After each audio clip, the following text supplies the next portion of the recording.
All right, now that we have our connections made on our switch, we have our ground and our neutral tucked back, wire nutted and tucked back nice and neatly into the back of the box, I'm going to show you how we connect our switch to the box itself. And you can see we have two little screw holes on either side. This would also work for an outlet as well for plugs.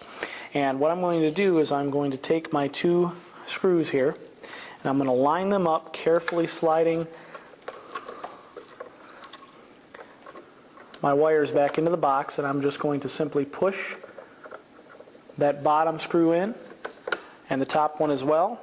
And I like to use my Phillips head screwdriver to do this. Again, you can use Phillips or flat with these screws. And what I like to do is start with one or the other, and I gently push in like that, holding on to the switch itself. And I'm screwing and putting light pressure on as I do that. Now I get that one just a little way in, and I'm going to do the same thing with the bottom. You want to do each screw a little bit at a time, that way you don't end up with the wobble effect on that switch.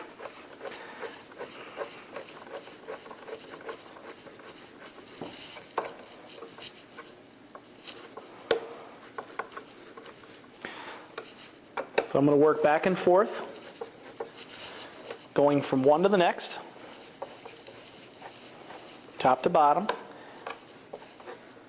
And what's nice about this, if your switch is crooked, all you do is take these little ears here, loosen that up, move it around, hold it in place, and then tighten down your screw like so.